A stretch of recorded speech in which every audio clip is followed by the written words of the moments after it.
Har'ammoo wantoota rifeensa keenya bareechuu danda'an akkasumas dheerechuu danda'an qabadhee dhufeen jira lammata jechuudha. Faayidaa kaarotii jechuudha. Egaa kaarotiin kun faayidaa guddaa qaba. Viitaaminii illee ni qaba. Rifeensa keenya kan caccabee fi akkasumas immoo dheerina illee hin dabale jechuudha. Egaa hanga dhumaatti na hordofaa na waliin turaadha. Isiniin jedha akkaataa ittiin hojjetamu. Namoonni tokko bishaan isin hojjetu akkaataan nama biraatiin gargar ta'uu danda'a. Ani garuu zayitii irra hin hojjedhe zayitiidhaan xiqqoo ishii zayitii oo'iseen faaqee akkuma argaa jirtan faaqee akkanatti intini kanaan qopheesse zayitiidhaan zayituudhaanis ta'ee zayitii zayituma ta'u yoo naqee xiqqoo ishee akkanatti bilcheessee akkanatti baasee jechuudha. Ingirii akkuma argaa jirtan kaarotiin faayidaa guddaa qaba jechuudha rifeensa keenya fi mataan kiyya dubbachuuf bishaan biyya kanaa waan shaboo qabuuf erga biyya kanaa egaa xiqqoo ishee immoo akkanatti abidda irratti daqiiqaa 5 ta'uu daqiiqaa muraasaaf zayitiidhaan erga xiqqoo ishee akkanatti bilcheessitanii akka dhuguus jedhee daakamee bineensa keessaa ba'uuf akkanatti daqiiqaa 5 ammas turtu jechuudha abidda irratti. Egaa kanaan booda rifeensa keenya baay'ee barbaachisaadha. Dhugaa dubbachuuf hedduu namatti tola jechuudha. Keessattuu rifeensi keessan warreen rifeensa xaankaar jedhu qabdanii kana yoo fayyadamtan baay'een gaariidha. Ingirii akkuma argaa jirtanuu rifeensa keessanii isa xaankaarraa san hin lasallasiisaa akkasumas immoo akka isfinjii ta'a jechuudha rifeensi keessanii. Naa kana fakkaatan isiniin jedhan dhumaatti na waliin turaadha. Akkuma beekamu kaarotiin tokko gaadha nama tokkoo fi nama argaa jirtan zayitii xiqqoo ishee horrisiisee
zaytiin zayitoonii akkasumas immoo zayitii kana rifeensa illee fuula foon hin taane keessattuu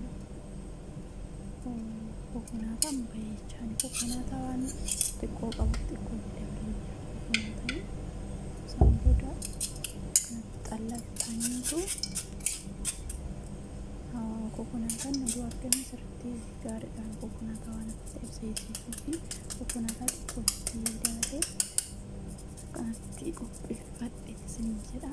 Yoo sagaleen keessanitti dhagahamu mul'isuu danda'a. Namni waan rafee jiruuf akkasumas immoo keessumaa waan qabutti sagaleen keessanitti dhagahamu mul'isuu danda'a. Yoo akkanumatti ilaalanii ta'uu wanta salphaa jechuudha. Kana fakkaatan isiniin jedha. Wanta kiyya egaa sinirree itti fayyadamaadha. Kaarotiin takka nama tokkoof gahaadha. Xiqqoo hojjetan jechuudha. Keessattuu diraayivalli xiqqoo rifeensa reefuu yookiin rifeensa haphii qabdu ani daa'imni eeggishu rifeensi ishii yaabbataa oomishalee oofiyyaadhaan kana yoo dibanii fi garsallee baay'ee namatti tolu jechuudha. Maaddaa hidhatanii daa'imni xiqqoodha illee ni ta'a, jabaadha illee ni ta'a jechuudha. Wanta nama yaaddessuu hin qabu jechuudha. Kaarotiin kana fakkaatan gadhumatti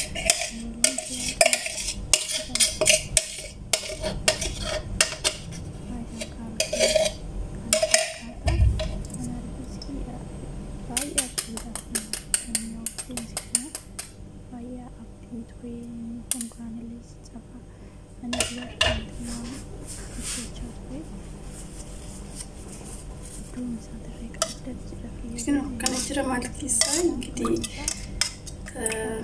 faatu furdatee margaa jirtanii kana fakkaate mataadhaaf baay'ee gaariidhaan isiniin jedha.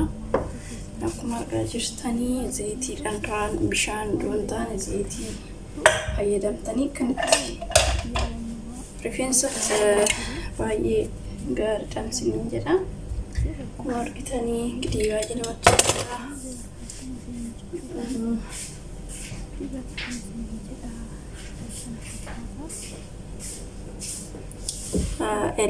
Wanta akkanaaf itti naqattanii fayyadamuu dandeessuun isiniin jedha.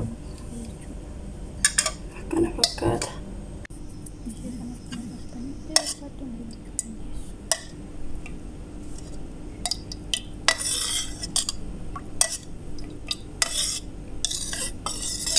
Egaa zayitii irrammoo kan rifeensa kaarotii irraa hojjedheetiin jira. Kaarotii akkanatti kan burtukaana fakkaate. Akkaataa ittiin hojjetan immoo hanga dhumaatti hordofaadhaan isiniin jechuu jaaladha. Akkuma argaa jirtanii boora sirriitti boora jechuudha. Kaameraadhaaf illee ta'uu danda'a malee akkanatti rifeensaaf kun zayitiidha jechuudha. Zayitii itti naqataniitu kaarotii amma kana fakkaatan isiniin jedha. Tanatti naqeen elbatti naqannee fayyadamnaa jechuudha. Akkuma argaa jirtanii yoo zayitii boora sirriitti kaameraadhaaf illee ta'uu danda'a. As keessatti sirriitti manyuun jedhu mul'atu fidi.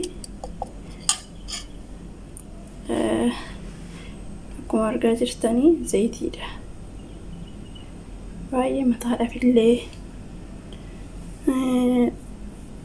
bakka barbaadan dibachuu dandeessu zayituunii fayyadamtanii jechuudha. Akkana fakkaata. Egaa akkuma argaa jirtanii yoo har'a rifeensa keenyaaf hojjedheetiin jira. Akkuma argaa jirtanii kaarotii irraa jechuudha rifeensa kanatti qopheeffadheetiin jira. Akkuma argaa jirtanii malikiin isaa furdaadha jechuudha. Furdaadha. Rifeensa keenyaaf baay'ee bareedaadhaan isiniin jedha itti fayyadamaadha. Rifeensa kiyyarree amma dibadhee waan jiruuf ani isinuma agarsiisuuf amma akkuma argaa jirtan kana fakkaatan isiniin jedha itti fayyadamaa isinirree hojjetadha. Zayituu kokonaataa waan akkasii zayitii madda ta'ee itti naqxanii tokkanatti hojjetachuu dandeessu jechuudha. Kana fakkaatan isiniin jedha. Baay'ee dasnuma jedha. Rifeensaaf baay'ee bareedaadha. Itti fayyadamaa isiniin jedha. Hedduu namatti tola. Mataadhaaf rifeensaaf baay'ee barbaachisaadha isiniin jedha.